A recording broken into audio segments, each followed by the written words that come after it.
The baby's cry rose thin and broken from the grass, the kind of sound that didn't demand attention anymore, because it had already spent all its strength begging. It wasn't the sharp cry of a newborn fresh with lungs full of fire, but a weary scraping sound, like wind dragging across dry bones. The prairie answered with nothing. No birds, no cattle bells, only the endless stretch of sunburned land, flattened by heat and silence, and a young woman kneeling in the weeds as if prayer itself had failed her and she'd sunk to the earth to wait for whatever came next. Her name was Eliza May Harper, though no one had spoken it in days. Maybe weeks? Names mattered less when there was no one left to call you by them. Her dress, once blue, once neat, hung loose on her frame, stiff with dust and sweat, the hem torn where the land had taken its due. She had tied it up at the waist to make it easier to walk, but even that small effort had become too much. Her hands trembled as she pressed her baby closer, rocking him back and forth, though she knew the motion could not give him what he wanted. Milk had dried up 2 days ago. She knew the exact moment it happened. It was just after sunrise, when the baby had latched desperately, his mouth frantic, his tiny fingers digging into her skin as if he could pull nourishment out by force. She had felt the hollow truth settle in her chest then, an empty ache deeper than hunger itself. Since that morning, she had tried everything. Water from a muddy creek, crushed berries she wasn't sure were safe, even chewing grass herself and letting the juices wet his lips, praying it might trick his body into calm. Nothing worked. Now she knelt in the tall grass because her legs had finally refused her. They'd carried her 27 miles since the wagon broke, 27 miles with the sun clawing at her back and the horizon never growing closer. The wagon lay somewhere behind her, like a grave marker to the life she'd believed in. The wheel had snapped clean through, a sharp crack like a gunshot, and the horse, her last real possession, had bolted in terror, dragging the broken traces into the distance until both were swallowed by heat shimmer. She had screamed after it then, screamed until her throat burned and the baby cried harder, and still the land had not answered. Eliza lowered herself fully now, sitting in the grass with her back bent and shoulders slumped, her spine curved around the fragile weight she carried. The baby, Samuel, though she rarely said it aloud anymore, was hot to the touch. Too hot. His skin was dry, his lips pale, his cry weaker than it had been an hour ago. She brushed her thumb over his cheek, leaving a streak of dirt she didn't bother to wipe away. "I know," she whispered, her voice cracking like old wood. "I know, baby. Mama knows." The words felt useless. Love felt useless. Hunger didn't care about promises or tears. She lifted her head slowly and looked out across the prairie, scanning for anything, movement, shadow, dust on the horizon that might mean a rider or a wagon. But the world lay flat and merciless. The sky was a bleached blue bowl with no mercy in it, the sun hanging high like an unblinking eye. Even the wind had given up. Eliza's thoughts drifted unmoored by exhaustion, slipping backward to when life had weight and shape. She remembered a small white house with peeling paint and a porch that sagged in the middle. She remembered laughter, hers lighter than. She remembered Thomas, her husband, with his crooked smile and gentle hands, promising that the land out west would give them more than the tired soil back home ever could. "Just a few hard years," he'd said. "Then we'll be set." Thomas had died 3 months into the journey, crushed beneath a spooked ox and a rolling barrel. There had been no final words, no chance to say goodbye, just blood in the dust and the sudden, unbearable understanding that the future had changed shape entirely. She had buried him with her own hands. The caravan moved on without her the next morning. They left supplies, some flour, a little salt, but fear had been louder than kindness. No one wanted to risk staying behind. She didn't blame them. The frontier made cowards of good people and saints of the desperate. Since then it had been just her and Samuel. A sharp pang twisted through her stomach, and she bent forward, gasping as if struck. Hunger had hollowed her out so thoroughly that pain came in waves now. Sudden, vicious reminders that the body had limits the will could not negotiate with. She pressed her forehead to her baby's, breathing him in, memorizing his warmth, terrified of the thought that it might fade. "I'm sorry," she whispered again, the apology a constant refrain. "I'm so sorry." She didn't hear the horse at first. The sound came soft, nearly swallowed by the grass, a dull thud. Thud, thud, steady and unhurried. At first her mind dismissed it as imagination, a cruel trick played by hope. Then the ground vibrated faintly beneath her palm. Her breath caught. Slowly, afraid to believe, Eliza lifted her head. A lone rider crested the rise to the west. He moved like he belonged to the land. No rush, no wasted motion. Horse and man were dust-colored, sun-worn, blending into the prairie as if carved from it. The horse's head hung low, reins loose, its pace measured. The rider sat easy in the saddle, tall and broad-shouldered. His hat brim pulled low over his eyes. Eliza's heart slammed against her ribs. She tried to stand. Her legs buckled instantly, sending her back into the grass with a sharp cry. The baby whimpered, his voice barely there now. Panic flared hot and bright. She raised one hand weakly, waving it above her head, unsure if the rider could see her small, desperate movement against the vastness of the land. "Help," she tried to call, but the word came out as little more than air. The rider stopped. From where he sat, he could see the dark shape in the grass, the unnatural stillness of it. He had learned long ago to notice such things. Life on the frontier taught a man the difference between land and loss. He nudged his horse forward again, slow, careful, eyes sharp beneath the brim of his hat. As he drew closer, the shape resolved into a woman, young, too thin, her hair tangled and dull. She was hunched over something in her arms, rocking slightly, her movements unsteady. The baby's cry, so faint now, reached him on the still air, and something tightened in his chest.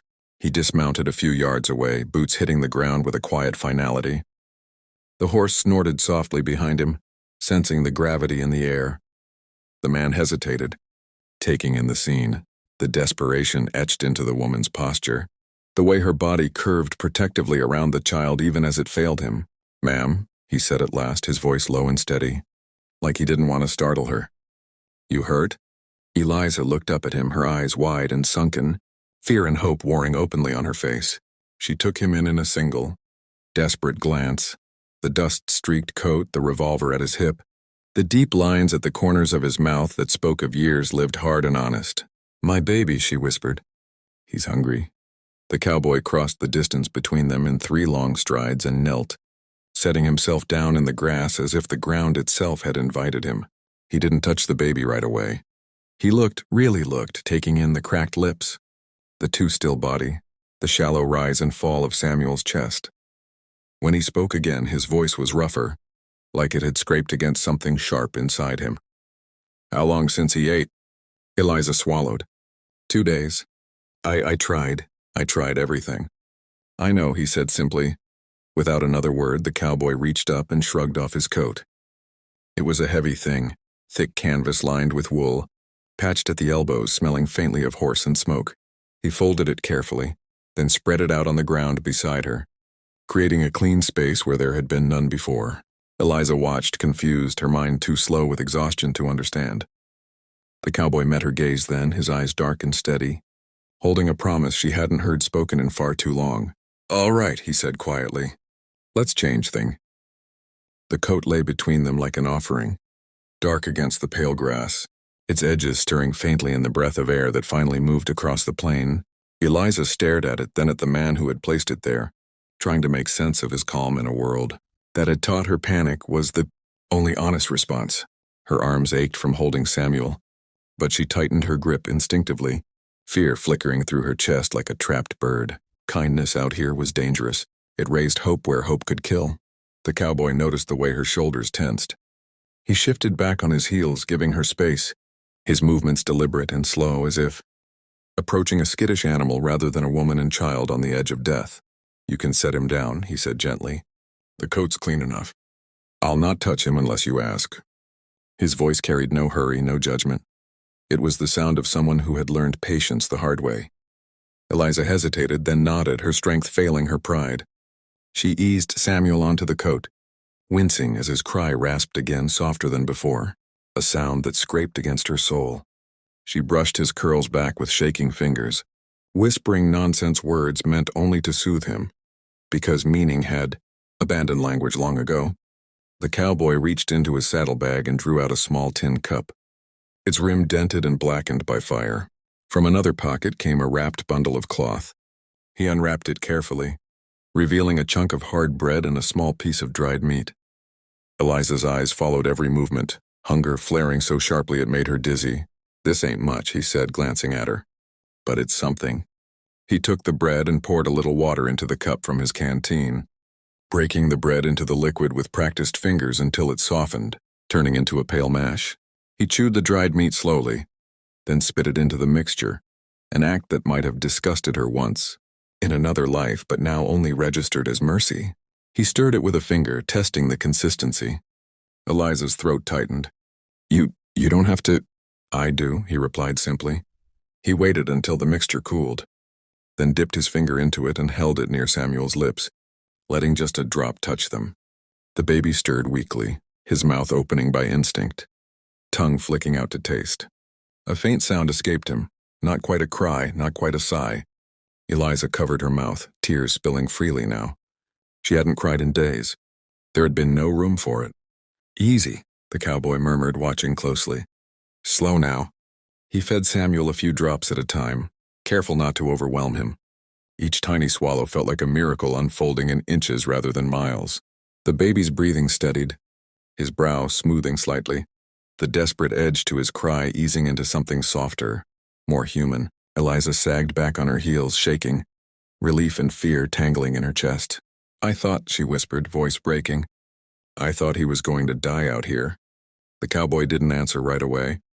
He kept his focus on the baby, his expression unreadable. When he finally spoke, his words were measured, grounded. "He ain't dying today." The certainty in his voice felt like a handhold in a storm. Eliza clung to it. They worked in silence for a while, the cowboy feeding Samuel in careful increments, Eliza hovering close, ready to intervene at the slightest sign of trouble. The sun crept lower in the sky, its heat easing just enough to be bearable. Somewhere a bird called, a single, tentative note that felt like the world remembering itself. When the cup was empty, the cowboy set it aside and leaned back, exhaling slowly. "He'll need more," he said, "but this'll get him through the next stretch." Eliza nodded, wiping her face with the back of her hand. "Thank you," she said, the words inadequate and enormous all at once. "I don't know how to repay you." The cowboy shrugged. "You don't." He stood then, stretching his shoulders, and scanned the horizon with a practiced eye. Eliza followed his gaze, anxiety tightening again. Is there a town?" she asked. "Or a farm?" "There's a ranch about 8 miles north," he said. "McAllister place. Good people.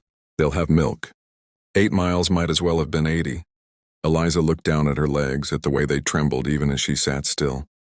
"I can't walk that far," she admitted, shame creeping into her voice. "You won't have to." He moved to his horse and untied a small bundle from the saddle, another blanket, thinner than his coat but clean. He brought it back and laid it over Samuel, tucking it gently around the baby's thin body. Then he turned to Eliza and offered his hand. "What's your name?" he asked. "Eliza," she said after a beat. It felt strange to say it aloud, like stepping into a room she hadn't entered in a long time. "Eliza," he repeated, nodding once. "I'm Caleb Boone." She took his hand. His grip was warm and solid, grounding her as he helped her to her feet. She swayed, and he steadied her without comment, his support firm but unobtrusive. "We'll ride," Caleb said. "You and the boy. I'll walk if I have to." Eliza shook her head quickly. "You can't." "I can," he replied, already lifting Samuel carefully and settling him against his chest. The baby stirred, then quieted, lulled by the steady heartbeat and warmth. Caleb adjusted his hold, then turned back to Eliza. "You trust me?" he asked. She searched his face, the lines etched by sun and sorrow, the quiet resolve in his eyes. Trust felt like a luxury she could not afford. But so did refusal. "Yes," she said. He helped her into the saddle first, then mounted behind her, keeping one arm around Samuel and the other steady on the reins. As the horse began to move, slow and sure, Eliza felt something unfamiliar stir in her chest, not hope, not yet, but the fragile idea that survival might still be possible. Behind them, the patch of grass where she had nearly given up faded into the distance, swallowed by the vastness of the prairie. Ahead, the land stretched on, still harsh, still unforgiving, but now, she was not facing it alone. Chapter 1, Part 3. The horse's gait was slow and deliberate, each step measured as if the animal itself understood the weight it carried. Not just 2 bodies and a child, But the fragile line between survival and loss. Eliza leaned back against Caleb's chest, every rise and fall of the saddle sending a dull ache through her bones. She had ridden before, once or twice in better days, but never like this, never while hollowed out by hunger, never while holding her breath for the smallest sign that her baby still lived. Samuel slept now, or something close to it. His tiny body rested against Caleb's coat and blanket, his mouth slack, his breathing shallow but steady. Eliza kept one hand on his chest, counting each rise as if numbers could anchor him to the world. 1, 2, 3. She did not allow herself to reach 10 without starting over. The prairie rolled past them, endless and cruelly beautiful, the grass whispering secrets she no longer tried to understand. Every so often, Caleb shifted his grip to keep Samuel secure, his movements careful, reverent even. He smelled of dust and leather and smoke, solid things, real things, things that belonged to life. "You're shaking," Caleb said quietly after a while. Eliza realized she was. Not from the cold, the air was still warm, but from the release of terror her body hadn't known how to let go of. "I think," she said slowly, "I think I stopped believing anyone would come." Caleb didn't answer right away. The horse snorted softly, flicking an ear back. When Caleb spoke, his voice was low, almost swallowed by the wind. "I've been on the other side of that thought." Eliza tilted her head just enough to glance back at him. "You?" He nodded once. "Long time ago." They rode in silence after that, the kind that wasn't empty but full of things too heavy to set down yet. Eliza watched the sun drift lower, the light softening, painting the land in gold and shadow. She thought of the spot where she'd knelt in the grass, certain it was the end. The memory already felt distant, like a life she'd shed. The ranch came into view just as the sun kissed the horizon. It wasn't much, 2 weathered buildings, a corral, a windmill creaking lazily. But to Eliza it looked like a city of miracles. Smoke curled from a chimney, cattle lowed somewhere beyond the fence. Life, stubborn and ordinary, carried on. Caleb swung down first, then helped Eliza dismount, his hand steady on her waist as her legs nearly gave out beneath her. He guided her to a rough wooden bench near the house and gently laid Samuel down, keeping him wrapped and warm. The door opened before Caleb could knock. A woman stepped out, tall and broad-hipped, her hair pulled back in a severe bun that didn't quite hide the kindness in her eyes. She took one look at the scene, dusty strangers, a baby wrapped in a cowboy's coat, and moved with purpose. "What's happened?" she asked. "Baby's starving," Caleb said. "Needs milk now." The woman didn't hesitate. Inside, Eliza barely remembered crossing the threshold. The house smelled like bread and soap and something warm she couldn't name. The woman pressed a cup of warm milk into Samuel's mouth with a cloth, feeding him slowly, expertly. Eliza watched, heart in her throat, as her baby drank, really drank for the first time in days. Color crept back into his cheeks. His fingers curled, strong enough now to grasp. Eliza sank into a chair and sobbed. She cried for the prairie that had nearly taken everything from her, for Thomas buried beneath foreign soil, for the terror she'd swallowed whole just to keep moving. She cried until there was nothing left, until her body sagged and the sobs turned to hiccups and finally to silence. When she looked up, Caleb stood near the door, his coat gone, his hat in his hands. He looked suddenly unsure, like a man who had done what needed doing and didn't know what came next. "You saved him," Eliza said hoarsely. Caleb shook his head. "I didn't do much." "You did everything," she replied. Their eyes met, and for a brief moment the world narrowed to that simple truth. Outside, night settled over the prairie, cool and vast. Inside, Samuel slept with a full belly, his breathing deep and even. Eliza sat beside him, her hand resting lightly on his chest, no longer counting, just listening. For the first time since the wagon broke, since the horse ran, since Thomas died, she allowed herself to believe that the story was not over, and somewhere in the quiet space between loss and mercy, a life began again.